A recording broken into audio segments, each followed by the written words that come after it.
one of the major pieces of evidence in the assassination of John F. Kennedy, an 8mm home movie taken by a local businessman named Abraham Zapruder. The Zapruder Film was featured in Life magazine and became a focal point in the Warren Commission investigation. Does the Zapruder Film we see today accurately represent the true events of November 22, 1963? Or has it been altered, as many researchers have suggested? In the following analysis, we shall attempt to find out.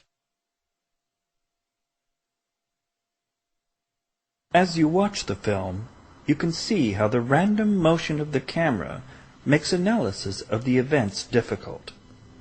Our first step is to remove as much of this extra motion as possible to focus solely on the movement of the limousine and the people in the scene. You can see that once the limousine is stabilized, it is easier to follow the movement of the people in the car and on the lawn. Previous researchers have stabilized the limousine as well to focus solely on the actions of Kennedy in the car. Now we're going to do something different. The first bystanders we see on the lawn seem to be looking not at the limousine which is passing them, but behind it, as if it has not reached them yet. This odd reaction would seem to support the idea that the background action is out of sync with the limousine. Let's take a look at the way separate layers could be combined in a 1963-era film using either an optical printer or an animation stand. Both use the same principle. The background bystanders on the lawn would need to be separated by masking out the limousine. This would leave a blank area in the foreground. In order to retime the background without this blank area showing, the background could be enlarged and reframed to create an overlap area. Then the limousine layer, with the background masked out, could overlap this new background and be retimed and positioned independently, allowing its speed to be controlled as well. These layers joined together form what is called a composite. A jitter could then be applied to this composite to create the final effect.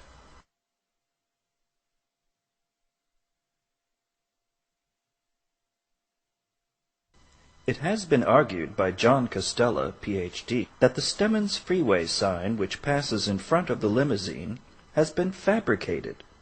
His detailed analysis shows how the sign does not exhibit the same lens distortion or align in perspective with other objects in the scene. If the sign were a separate layer on top of the limousine, this would be the perfect way to cover the change between real and retimed footage. We also see Mary Mormon standing with her friend in the red coat, clearly on the lawn, when according to her testimony, she stepped forward onto the street when she took her picture as Kennedy was shot. If the lawn footage has been retimed, we may actually be seeing an earlier moment before she stepped forward. Another unsettling aspect to the bystanders is their unusually large size in relation to their distance from the limousine and its occupants, as if the entire background had been blown up. This again supports the theory that the background layer has been resized separately. As the car passes the last couple on the lawn, the man's legs go from a position of standing feet together to standing wide apart in one frame. That's an 1/18 of a second, which is a near physical impossibility, not to mention strange. It is, however, the logical point to cut from the retimed background back to real footage as the car speeds away. Here's an example of bystanders showing motion blur. Notice their shadows on the lawn are also blurry, as they naturally would be. However, just a few frames later, we see this. The bystanders are even more blurred, yet their shadows are impossibly sharp. This is a clear example of retouching, and further proof that the background has been altered. Although the lamppost passes in front of the limousine, it exhibits no movement in relation to the far background, as it should, being an object much closer in three-dimensional space to the panning camera. It also displays an odd, blurred extension on its lower left side, where it passes in front of the limousine, giving the lamppost an artificial, cut-out appearance. This further supports the theory that the limousine layer has been separated from the background lawn. Therefore, the lamppost would need to be cut out as well to overlay the limousine. Inconsistencies regarding the actions of the people in the limousine have been a point of discussion among researchers. For example, the driver turns his head twice to look behind and then forward faster than physically possible, which seems to indicate removed frames. The head turns correspond to 2 points at which the passengers lurch forward, as if the car has braked suddenly, although the car shows only gradual slowing compared to the background. The second of these brakes seems to be strong enough to throw Connolly and his wife completely to the floor of the car, and the driver and front passenger forward as well.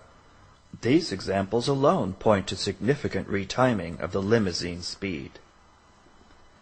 The sprocket hole area on the left side of the frame reveals an interesting clue, when the motorcycle officer momentarily pulls up from behind the limousine at the same time as the second passenger lurch.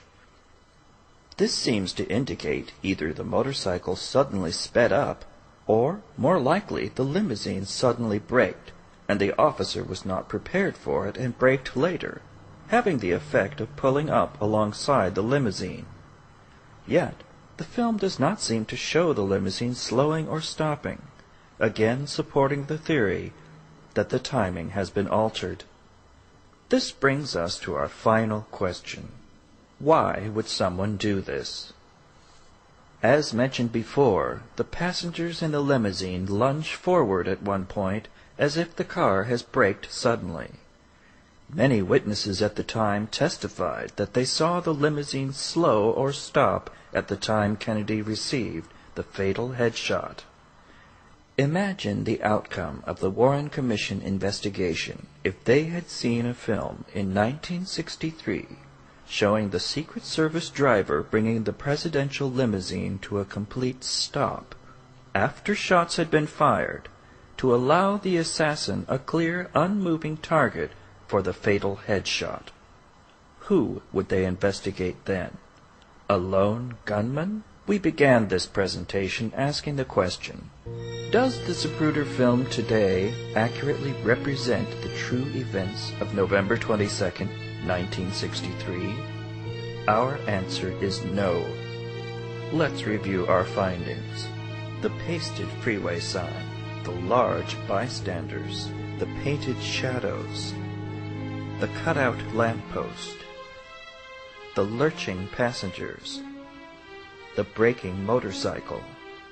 Once you have seen this evidence, it's difficult to watch the Zapruder film and see it as anything but a fabrication. Those who created it never wanted us to see even this much, but now it is too late.